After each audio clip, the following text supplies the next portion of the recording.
tiba-tiba bangun jam segitu. Jadi di belakang kepala gue di tenda tuh gini nih. Anjing merinding gue. Jadi kayak ada tangan gitu-gitu tuh. Bener aja dong. Jadi gue nggak tahu di tangan dia atau apa ya. Jadi ini tenda nih badan gue. Jadi rada jauh dari pojok. Gue nggak mau mojok banget kan. Nyentuh dari luar tenda begini nih. Set. Halo guys, balik lagi sama gue Dudek. Assalamualaikum kalian semua. Thank you yang setia membuka video saya. Jadi gue nggak tahu nyebutnya klarifikasi atau apa ya. Gue anggapnya cerita lah. Gue mau ngebahas tentang apa yang terjadi pas gue ngecamp di Gunung Putri. Ya ada 2 video yang Gunung Putri itu 2 part. Di situ kalian bisa lihat. Halo kalian semua yang baru mampir ke channel gue Dudek, alumni MasterChef Indonesia season 8 kalau belum tahu.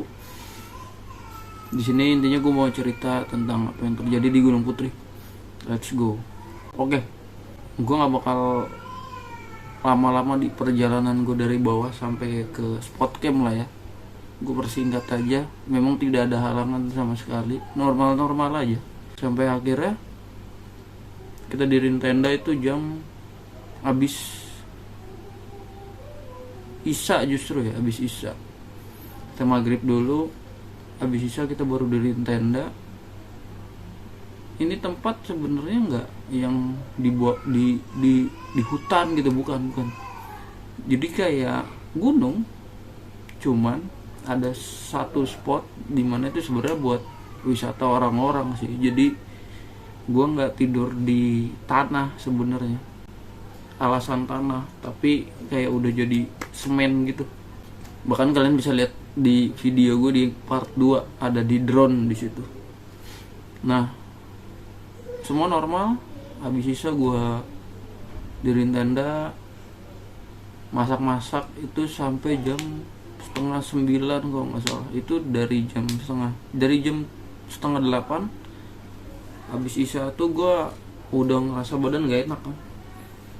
Jadi ini gue kembung banget. Belum demam tuh saat itu. Belum demam. Gak bisa kentut. Apa sih bahasanya? Atop tuh. Sendawa aja susah. Disitu gue masuk angin. Dan udah sakit banget pinggang gue. Padahal gue normal aja. Pagi tuh makan. Sebelum berangkat kita pada makan.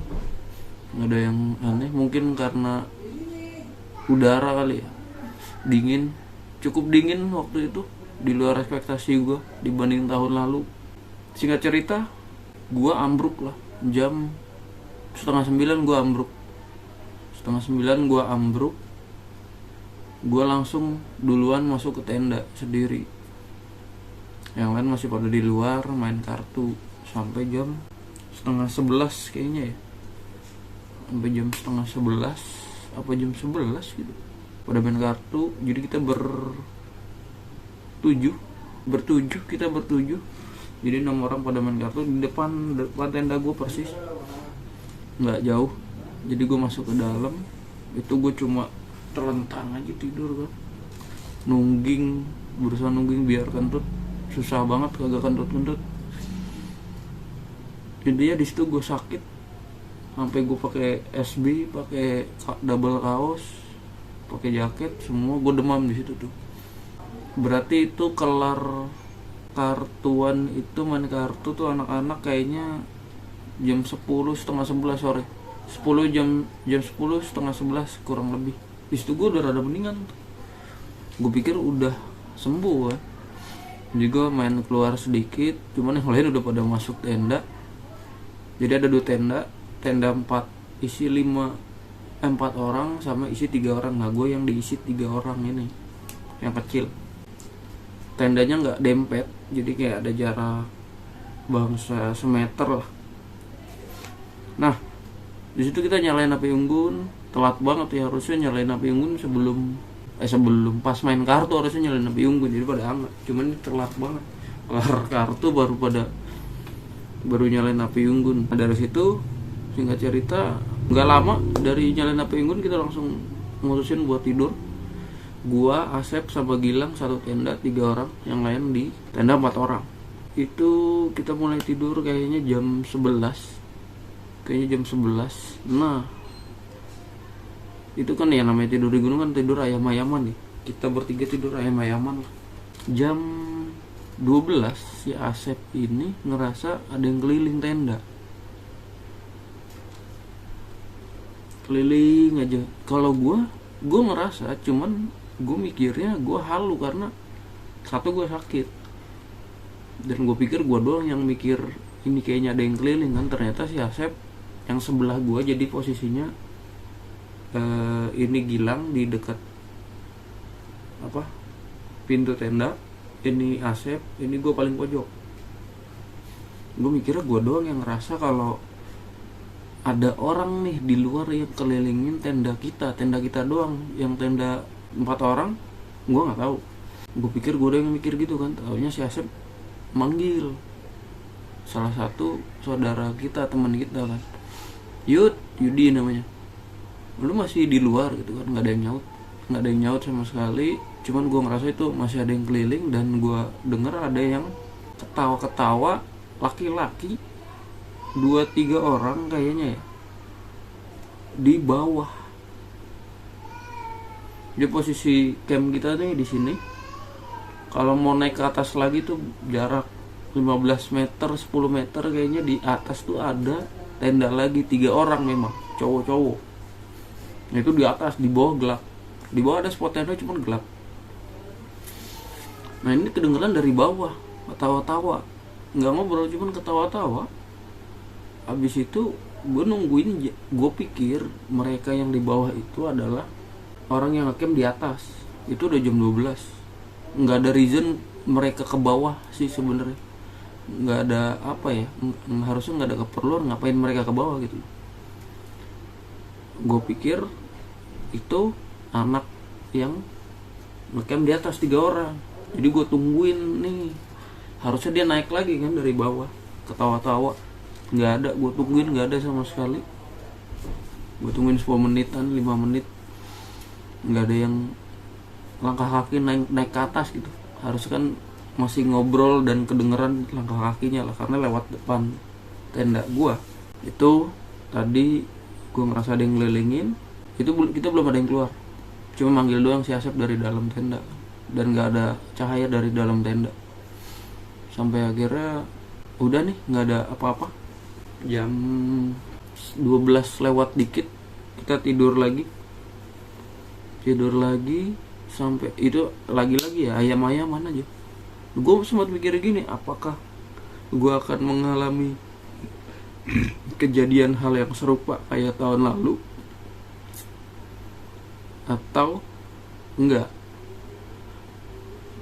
Gini guys, gue jelasin sedikit tentang gunung ini.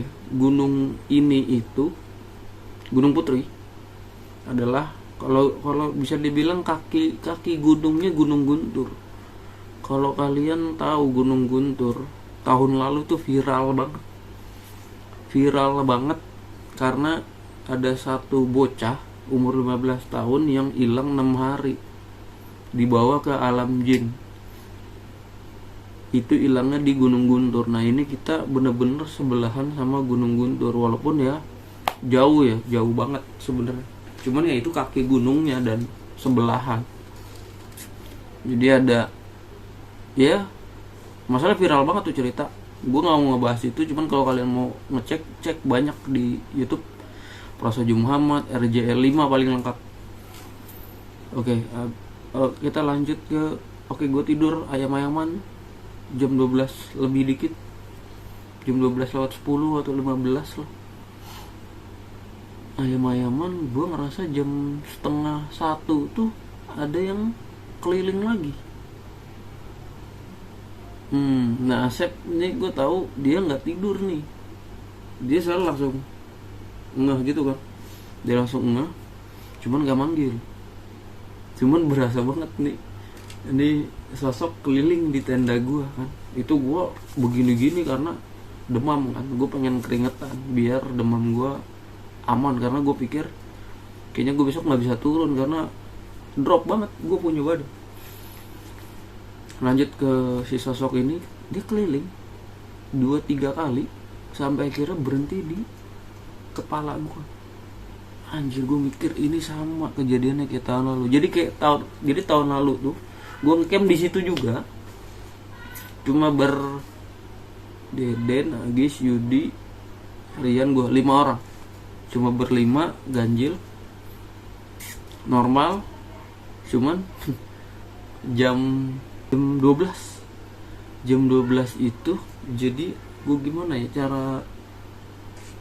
cara ininya ya, cara memperagakannya itu. Oh ini nih.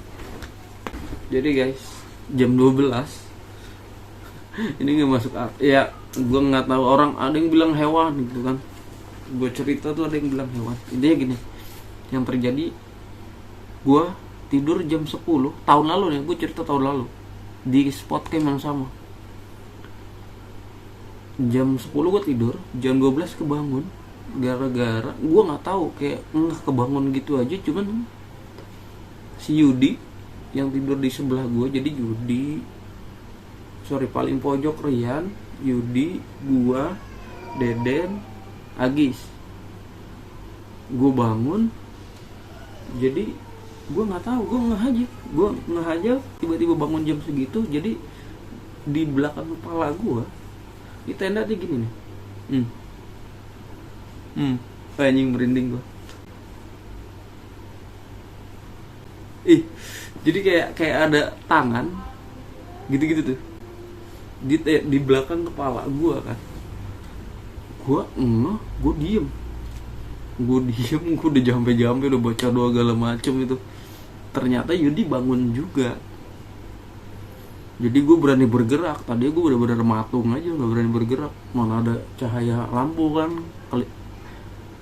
nggak kelihatan sih keluarnya. Cuman itu jari tuh begini-gini, nggak kelar-kelar sampai bawah sini gue nih. Gue sampai maju gitu kan. Sekali lagi nih cerita tahun lalu ya. Ntar kita balik ke cerita yang tahun ini. Jadi Yudi langsung karena dia tidur begini nih. Ternyata si jari-jari itu, gue nggak tahu tuh jari itu apa ya, yang dari luar begini-gini nyentuh tangannya si Yudi. Langsung bangun, dia langsung nengok begini ya. Nah gue langsung apaan gitu kan, nggak tahu, dibilang gitu kan. Itu masih aja tuh begitu, itu lama banget. Gue liatin sampai, jadi dari sini nih sampai ke bawah-bawah. Jadi kayak mau masuk, kayak mau masuk ke bawah-bawah gitu. Terus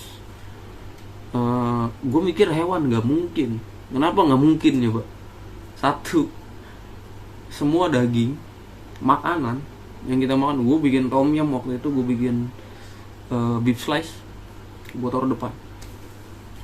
Gue taruh di depan semua, dan itu masih banyak sisa. Walaupun gue tutup semua ya, gue tutup itu tenda. Maksudnya bukan pintu tenda gue yang apa sih tuh, gue gak ngerti dah. Jadi ada tenda tambahan buat nutup bagian luar. Kompor semua di situ, makanan semua di situ. Nggak logik menurut gue kalau emang tuh hewan.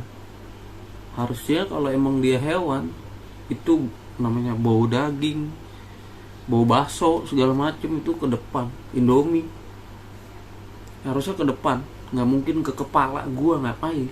Soalnya pas banget di kepala gue, pas banget kan. Nah akhirnya gue di situ sama Yudi, gimana ya, itu gue bisik-bisik sih, boleh gitu kan,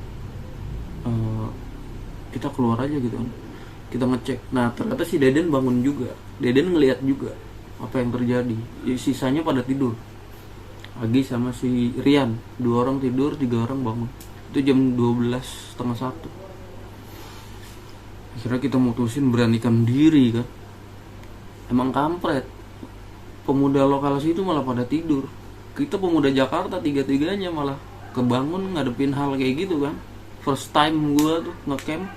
Maksudnya bukan pertama kali ngecamp sih, pertama kali ngecamp dan diganggu. Karena gue keluar, gue bawa apa? Bawa pen. Gue bawa panci, Yudi bawa panci kan. Takutnya emang babi atau apa kan. Gue udah, kan gelap ya. Gelap, gue udah ke belakang tenda. Yudi dari kanan, gue dari kiri. Udah begini, kagak ada apa-apaan. Terus gue nanya si Deden kan di dalam tuh, Deden di dalam. Den, masih ada nggak tuh jari-jari kan, gue bilang. Udah nggak ada, dik, hilang. Dia bilang gitu. Udah. Akhirnya gue udah malas mikir, gue sama Yudi masuk lagi. Seling sejam atau setengah jam gitu ya, begitu lagi. Gue nggak bisa tidur. Kata Yudi, udah biarin aja dah, dik, kita tidur aja. Tetap aja gue nggak bisa tidur. Ini apaan gitu kan, lama banget itu. Sampai jam 2:30 itu gue ngerasain, gila kali kata gue. Ini apaan coba ya? Gue pengen megang, takut kan. Sampai akhirnya gue bodo amat. Akhirnya gue tidur aja udah. Baru bisa tidur jam 3 itu juga. Bless. Sampai pagi. Oke, kita sekarang balik ke cerita tahun ini ya. Tadi kan tahun lalu. Balik ke sosok yang keliling tenda. Kalau ini emang itu yang tadi gue bilang, apakah gue akan merasakan hal yang sama kayak tahun lalu? Gue mikir kayak gitu kan. Bukan negatif sih, gue gak ada perasaan kayak takut apa kumaha gitu ya. Cuman menarik nih kalau memang lagi-lagi nih. Soalnya gue gak begitu takut karena rame-rame kan, bertujuh, mending lah. Daripada tahun lalu ada warga lokal 2 orang di tenda gue. Dikeliling nih, si Asep bangun, si Gilang bangun. Cuman nggak kita tidak melakukan pergerakan sama sekali, mematung, takut bah. Sampai akhirnya dia diem lagi-lagi di kepala gue diem ya. Kenapa gue ngerasa dia diem di situ? Karena memang langkahnya terakhir di situ dan dia. Nih gue peragain lagi, ini tenda nih. Ini tenda, jadi dia kayak mencoba apa ya, ngangkat nih tenda nih. Sedangkan itu kan ketanam ya, bukan ketanam sih, sebenarnya nggak ketanam juga. Pokoknya dia mencoba untuk bukan ngangkat lah, kayak menggapai something gitu loh di bawah kepala gue. Jadi bukan di sini gue, tapi di sini gue nih, di kanan gue sini persis. Gue diem begini kan. Gue yang tadinya begini-gini jadi bener-bener diem. Gue gak berani nengok ke kanan, takut jump scare kan. Itu dia muter lagi sekali. Jadi pas muter itu kayak gue gak tahu tangan atau apa ya. Jadi kayak iniin tenda, nyenggol tenda, set gitu. Nah di tempat tidur gue, jadi ada batu yang oglek. Jadi kalau dia diinjek itu goyang. Kenapa gue yakin di luar ada sosok? Karena pas dia lewat sini itu goyang, Mbak. Itu batu goyang di pinggang gue. Anjir, kata gue, beneran ada orang di luar kan. Ih anjir. Sampai akhirnya muter lagi, dia diem di sini. Kita bertiga matung. Terakhir dia diem di sini. Diem itu dia kayak kedengeran suaranya dia apa, iniin tenda, nyentuh tenda gitu kan. Gue kagak tahu dia ngapain. Gue nggak berani nengok ke kanan kan. Gue nggak berani nengok ke kanan sama sekali. Sampai akhirnya gue udah begini aja nih sama saya kan, takut ngapa-ngapa kan. Bener aja dong. Jadi dia, gue nggak tahu di tangan dia atau apa ya. Jadi ini tenda nih badan gue. Jadi rada jauh dari pojok. Gue gak mau mojok banget kan. Nyentuh. Jadi nyentuh dari luar tenda begini nih. Set. Wih, kata gue. Gue ngerasa tuh, gak tau benda, gak tau tangan nih, tumpul. Nyentuh sini gue nih. Set. Wah, gue langsung set, kata gue. Ini apaan gitu kan. Dari situ si Gilang yang dekat pintu tenda langsung buka tenda, langsung bawa senter ngecek, kagak ada apa-apaan, sama sekali tidak ada apa-apa. Kata gue, astagfirullahaladzim, atau gue diganggu lagi kan. Gue langsung mikir, udah record aja lah, biar kata nggak ada apa bukti pas ya, karena gue juga takut, bukan takut. Jadi sebenarnya mungkin kalau gue megang HP di dada di sini nih, gue langsung buka HP, gue rekam mungkin. Masalah HP gue nggak tahu di mana, kan gelap kan. Jadi banyak pergerakan, gue takutnya dia lebih frontal lagi. Nah, kita cari, kita center ke bawah, ke atas segala macam, tidak ada apa-apa, aman-aman aja, tidak ada yang emang pada tidur aja orang-orang kan. Dari situ kita mutusin buat dempetin tenda kita ke tenda si yang isi 4 orang ini kan. Sampai akhirnya kita udah putusin buat tidur lagi. Terus si Asep ngide buat buka pintu setengah tenda, jadi kelihatan keluar. Kata gue, orang gila. Gue pikir pada berani kan, seling 5 menit ditutup lagi. Si Gilang takut, akhirnya ditutup lagi. Nah ini jam 2 ya, kita lanjut tidur berarti jam setengah 2an. Kita lanjut tidur setengah 2an, jam 2 itu kita tidur aja, lagi-lagi ayam-ayaman, gak bisa tidur banget. Jam setengah 3 atau jam 2 gitu ya, setengah jam dari situ ada yang manggil dari luar. Manggil nama si Asep sama nama gua dari luar tuh, maksudnya dari depan tenda, dari dekat si Gilang tuh, deket pintu tenda. Manggil gini, Sep gitu kan. Terus si Asep ternyata belum tidur, nyaut, "Oi," gitu kan, kata si Asep. Terus gue tadi mau manggil juga karena gue kenal nih suara, kayaknya suara si Agis kan. Gue nggak berpikiran negatif sama sekali. Terus manggil nama gue, "Dik," gitu kan. Terus gue nyaut gini, "Oi, Gis," gitu kan. Gue langsung manggil Gis. Gue seneng nih, si Agis keluar nih, ngopi kali apa ngapain kan. Padahal itu jam 2an lewat gitu, atau setengah 3, gue lupa dah. Jadi jam setengah 3 itu ada yang manggil gue. Ini tadi baterainya habis, apa, memorinya penuh anjir, jadi hype-nya hilang. Jadi gue panggil balik, si Agis ini nggak nyaut sama sekali nggak nyaut tuh. Jam 2an berarti. Gue akhirnya mikir lagi kan, apa iya dia keluar gitu kan. Satu yang gue tahu ya, Agis tuh paling kebo tidur, tidak mungkin bangun di oyak-oyak juga. Gue nggak mikir ke situ, gue mikirnya Agis keluar karena suaranya Agis. Dan itu suaranya bener-bener jelas, manggil Asep, manggil gue. Masalahnya nih yang ngedenger 2 nih, jadi gue nggak halu kan, yang denger 2.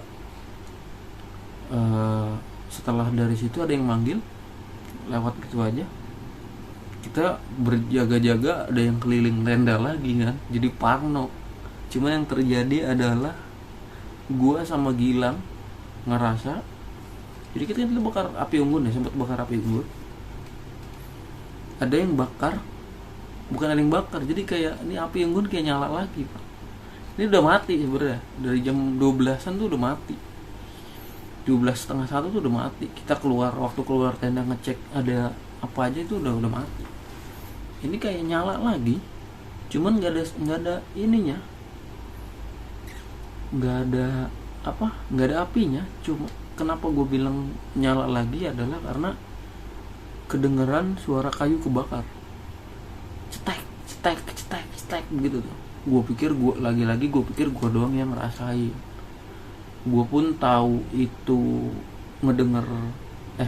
gue bisa bilang itu kebakar setelah denger kesaksian si Gilang, ternyata denger juga itu kayu ranting kayak kebakar. Gua nggak tahu kebakar, bukan kayak keinjek, kebakar cetek-cetek gitu loh. Dari situ gue nggak ngerasain apa-apa lagi,